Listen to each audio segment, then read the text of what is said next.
Pessoal, bom dia. É um prazer novamente estar com vocês. Hoje a gente finaliza a semana. Espero que tenham aprendido bastante, que tenham aproveitado mais uma semana de aulas com todos os professores disponíveis aí do Colégio Cecília Meirelles.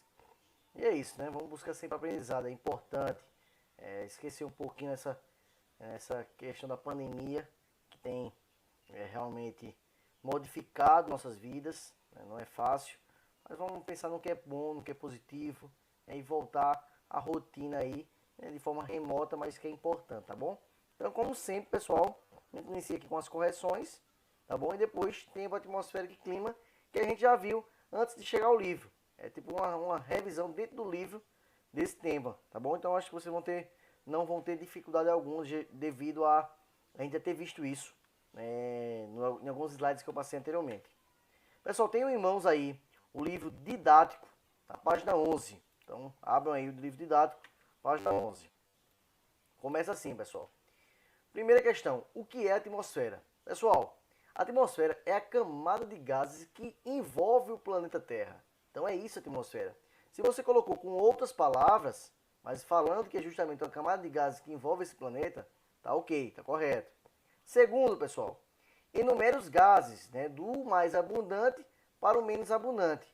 Então, o mais abundante é o nitrogênio, tá aqui, olha. Número 2, oxigênio. Depois, argônio, que é o 3. O 4 é o dióxido de carbono. O 5 é o neônio, tá bom? O 6 é o hélio. O 7 é o criptônio, tá errado aqui, tá bom? Mas é o criptônio. O 8, o ozônio. E o 9, o metano. O livro acabou colocando errado aí. Eu vou até corrigir aqui para não ter erro aí para vocês, tá bom? Com a caneta aqui. Deixa eu pegar aqui. Aqui em vez de ser 8, aqui vai ser 7. Aqui vai ser 8. E aqui vai ser 9. Beleza? Então, só vocês corrigirem aí. Prontinho.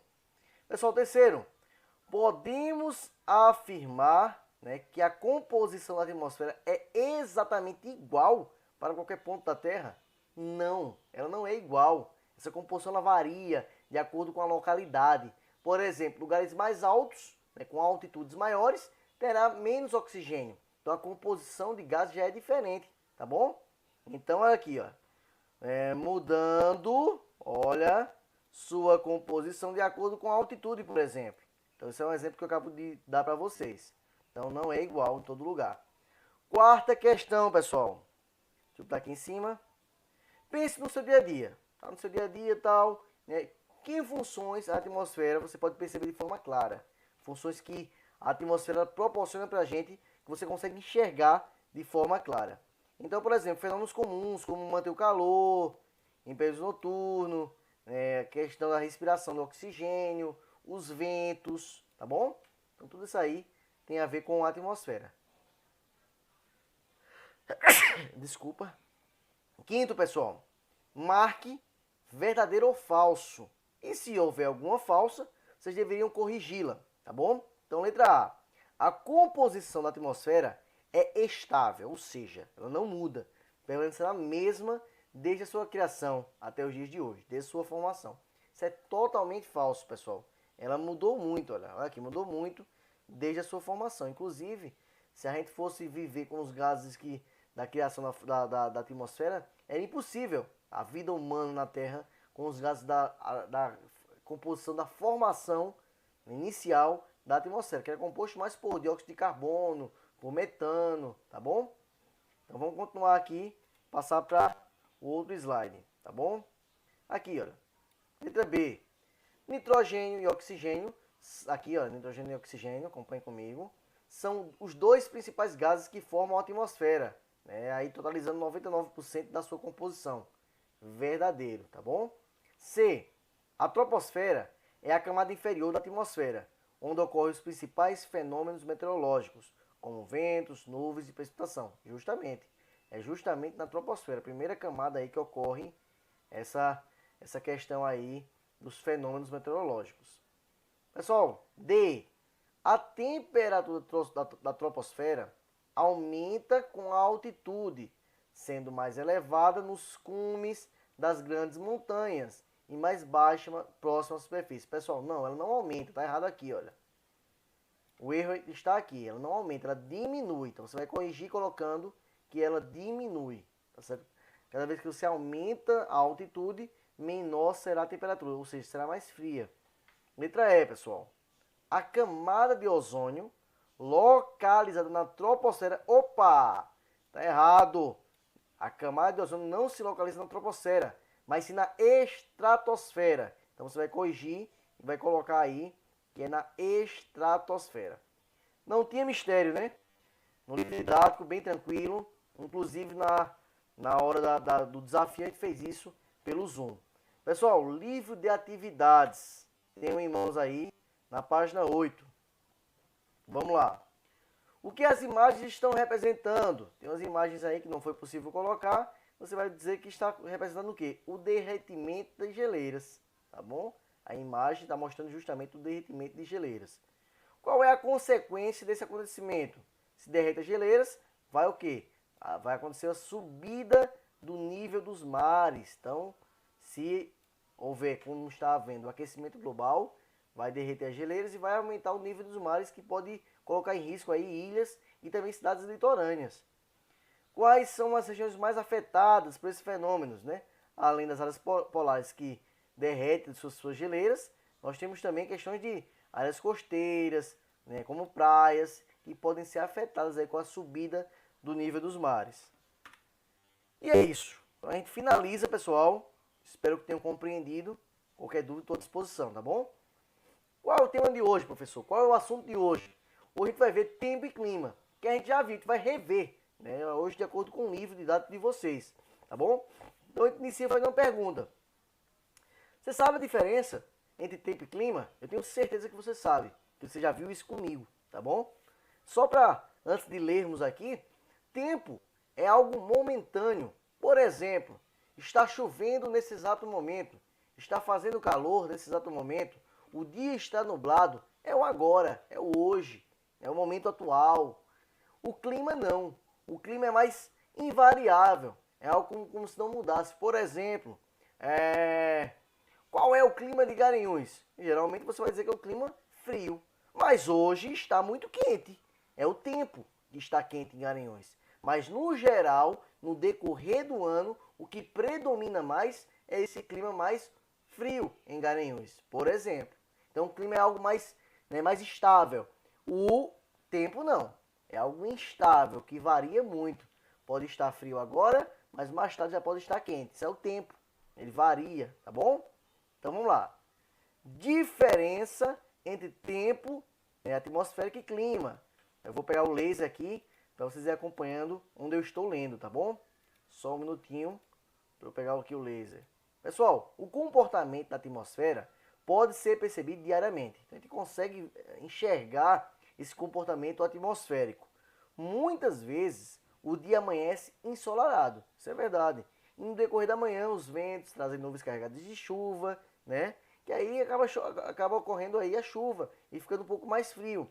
No mesmo dia, antes de entardecer, o sol volta a brilhar com força e no início da noite se põe, promovendo uma queda perceptível na temperatura. Esses fenômenos diários, pessoal, e periódicos, dizem respeito ao tempo atmosférico. É isso. O tempo é isso, ele varia muito, ele muda muito, ele é inconstante, né? Ele é bastante variável, como está aqui, olha. Bastante variável, tá bom? E as imagens a seguir ilustram condições do tempo, observe. Então, bem tranquilo aí, eu acho que deu para entender o que é o tempo atmosférico. Continuando, para conhecer melhor o comportamento do tempo, são realizadas observações sistemáticas durante longos períodos. Né? Com base nesses dados, foram identificados padrões que indicam a média. Então, para definir o clima, tem que fazer um estudo desses tempos atmosféricos que ocorrem em alguma região, em alguma localidade, e aí denomina-se clima. Clima é o estudo do tempo atmosférico. é algo mais invariável, né? Não é constante a sua mudança. Então estamos falando que de características mais permanentes, como eu destaquei aqui no texto, tá bom? Então o clima é algo mais permanente. Então a grande diferença é essa, entre tempo e clima. O tempo, ele varia muito, o clima não, ele é constante. Pessoal, assim como o tempo, o clima também poderá mudar, mas isso aí pode ocorrer o quê? Depois de décadas. Se houver uma alteração, por exemplo, desse aquecimento global que está ocorrendo aí. Aí pode ser que sim, o clima venha a mudar, mas isso aí pode ocorrer em décadas. O tempo não. É diariamente que ocorrem as mudanças no tempo atmosférico. Também tem a questão de quê? De mudanças climáticas. A gente tem visto aí, pessoal, e é algo de bastante debate, o que está acontecendo no mundo, que são as mudanças climáticas. Então os países geralmente se reúnem para debater o que os países podem fazer para reduzir essas mudanças climáticas ocasionadas geralmente pelo homem, pela ação humana, pela atividade humana, como queimadas, como poluição do ar, da água. Então isso é importante, esse debate. E essas atividades humanas aí têm gerado o que a gente chama de um problema chamado de aquecimento global, que a gente viu na aula passada. A gente viu sobre efeito estufa, que é gerado aí, o seu aumento desse efeito estufa, ocorre o aquecimento global, que ocorre devido às atividades humanas, tá bom? Então isso aí é bem tranquilo. Pessoal, eu quero bastante atenção aqui, tá certo? Por quê? Eu quero ensinar vocês como analisar um climograma. Mas antes de eu falar sobre isso, eu quero dizer o que é um climograma. É o que? São gráficos que demonstram o comportamento médio anual de dois importantes elementos climáticos. Então, é um gráfico que vai mostrar a temperatura e a precipitação, ou seja, as chuvas. Presta atenção aqui agora, tá bom? Então, a gente vai tentar ler esse gráfico. Ele serve para você ler. Vamos lá, vamos tentar ler esse gráfico aqui. Esse primeiro gráfico mostra a cidade de Vermilion, no Canadá. Professor, não estou entendendo nada. O que é isso? Vamos lá. Essas letras aqui embaixo, J, F, M, A, M, J, J, A, são os meses. Janeiro, fevereiro, março, abril, maio, junho, até dezembro, beleza? Esses números aqui, do seu lado esquerdo, você olha na imagem, são os milímetros, a quantidade de chuvas, beleza? Esse seu lado direito aqui é a temperatura. Menos 30, menos 20, menos 10, 0, 10, 20, 30 graus. Beleza? Como é que você vai medir isso? O tracinho em azul é a quantidade de chuvas. Beleza? É a quantidade de chuvas. Então, por exemplo, no mês de janeiro, a barrinha está ali próximo de um pouco maior do que zero, né? Ali perto de zero. Em fevereiro também, em março também, em abril também. Olha que em maio a chuva foi um pouco maior. Choveu em torno de 50 milímetros. Em junho, choveu um pouco mais. Em julho foi o mês que mais choveu nessa cidade, né? Em torno aí de 100 milímetros. Por que 100? Olha aqui, ó. Você vai comparando aqui, ó. De acordo com... como se fosse uma régua aqui, tá vendo? Como se fosse uma régua. Vou até pegar aqui um lápis, para vocês acompanharem comigo. Como se fosse uma régua aí, uma caneta, tá bom? Aqui, ó. 100. 100 é isso aqui, ó. Tá vendo? Então, em julho, em agosto, choveu em torno de 100 milímetros nessa cidade. Professor, e essa linha vermelha? Essa linha vermelha, pessoal, vou pegar o laser novamente. Essa linha vermelha aqui, olha, que vai subindo, depois desce, é os graus, é a temperatura. Então, olha, em janeiro, a temperatura foi em torno aí de quantos? Menos 20. É esse lado aqui, você vai comparar com esse lado do seu lado direito. É temperatura agora. Então 20, ó. Menos 20. Menos 20. Depois foi aumentando a temperatura um pouquinho. Menos 10, né? Próximo de zero. Aqui já próximo de 10. Né? E assim foi. E depois, em dezembro, voltou para menos 20 graus Celsius. Ou seja, o que a gente pode analisar? A gente pode analisar que é uma cidade muito fria. Olha a temperatura. A temperatura aí chega a menos 20 graus Celsius. É um lugar bastante frio. Não é isso? E é uma cidade, um local que chove pouco. Não tem grandes quantidades de chuvas. Né? O mês que mais choveu chegou no máximo aí a 100 milímetros. Então é um local aí que chove pouco, tá bom? Vamos comparar com a cidade de Timbó, tá bom? Timbó, vejam que tem meses que praticamente não chove, janeiro, fevereiro e dezembro não chove, mas nos meses de julho, junho, julho, agosto, chove em torno aí de 300 milímetros. Olha aqui, ó, 300 milímetros. E a temperatura? Ela é alta, olha. O ano todo aí a temperatura é um pouco elevada com relação a vermelho, né? Então a temperatura de torno de 10 graus, 15 graus Celsius. Não é tão alta, mas comparando-se com vermelho, ela é bem melhor do que a temperatura de vermelho. É um pouco mais quente, né? Comparando-se com vermelho. Então você precisa entender, ler esse tipo de mapa. Os tracinhos azuis vai mostrar as chuvas e o tracejadozinho vermelho vai mostrar as temperaturas de mês a mês, de janeiro até dezembro, tá bom? Aqui nós temos os fatores e elementos do clima, que a gente já viu, né?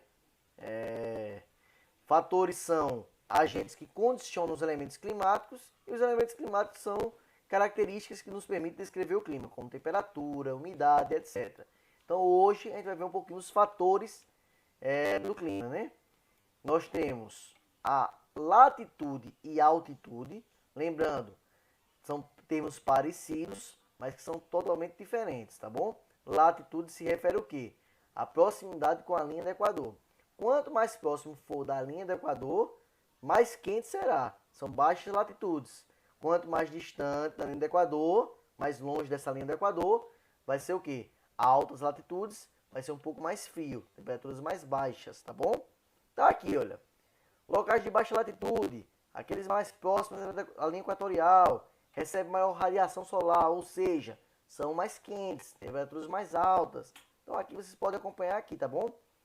É por isso que, por vezes, vemos imagens de altas montanhas de regiões tropicais ou equatoriais, picos cobertos de neve.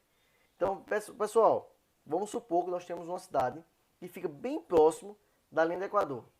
Bem próximo. Aí a temperatura deveria ser o quê? Bastante quente, porque está próximo. Mas a altitude, o que é isso? É a altura em relação ao nível do mar. É muito elevada. Vamos supor 5 mil metros de altitude. Então aquele local que deveria ser quente, devido à latitude, vai ser frio, porque a altitude anulou a latitude. Então a altitude foi superior, tá certo? Então interferiu mais naquele clima. Então quanto mais lugares mais elevados, menor será a temperatura, será mais frio. A gente vê muito isso aí em cordilheiras e montanhas, aqui no Brasil também, né, como no Rio de Janeiro. Tem lugares bastante elevados, como Campos do Jordão, a Serra da Mantiqueira, né, e até Garanhuns, né? É um pouco mais frio justamente por isso, pela altitude. Não é tão elevada, mas é um pouco mais elevado do que as demais cidades pernambucanas. Nós temos também, pessoal, o fator maritimidade e continentalidade. Maritimidade são aquelas cidades mais próximas ao mar, sofrem a influência da maritimidade. A continentalidade são aquelas cidades mais distantes, mais interioranas, longe do mar. Qual é a influência, professor? Quanto mais próximo do mar, menor será a diferença térmica, tá bom? A amplitude. Vai ser dias quentes e noites também parecidas com como foi o dia. Vai ser um pouco mais amena. Mas no cidades que sofrem a continentalidade, o que é que acontece? Vai ser dias mais quentes e noites mais frias. Por quê, professor? Porque a água, ela retém maior quantidade de calor. E quando é à noite, ela vai soltando esse calor. Por exemplo, a gente que mora aqui em Garanhuns. Os dias geralmente são um pouco mais quentes. Quando é à noite fica muito frio, mas muito frio mesmo. Porque não sofre essa influência da maritimidade, mas sim da continentalidade. Você foi em Recife, o dia é muito quente. Quando for à noite também é quente. Não é tão quente igual o dia, mas é quente também. Porque o mar, ele vai soltando a água vai soltando vai liberando aquele calor durante a noite. Tá certo? Então, a amplitude térmica vai ser um pouco menor. O que é isso? A temperatura máxima da mínima vai ser um pouco menor em cidades aí que sofrem a influência da maritimidade. E por último, pessoal, nós temos o quê? Nós temos as massas de ar, tá bom? Que a gente viu, elas são massas aí que se deslocam pelo globo e tem certa importância, muita importância aí essa atuação das massas. Nós temos as tropicais, tá aqui destacada, nós temos as equatoriais e nós temos as polares, tá bom? Então, olha, a equatorial, temos a MEC, que é a massa equatorial continental, e temos a MEA, que é a massa equatorial atlântica. Tropical, temos duas, tropical atlântica e tropical continental. E polar nós temos um, que é tudo no inverno, que é a polar, né? Massa polar atlântica, beleza? Também não tem mistério nisso aí. Pessoal, finalizando, qualquer dúvida estou à disposição, tá bom? Livro de atividades, página 9, para vocês. E livro didático, página 14. Entrega dia 16, domingo, máximo às 12 horas. Tá certo? Qualquer dúvida, procurem. Ah, professor, não entendi como é que faz essa questão aqui. Pode me procurar pelo WhatsApp que eu tiro qualquer dúvida, tá bom? Abraço, fiquem com Deus. Até a próxima. Tchau, tchau.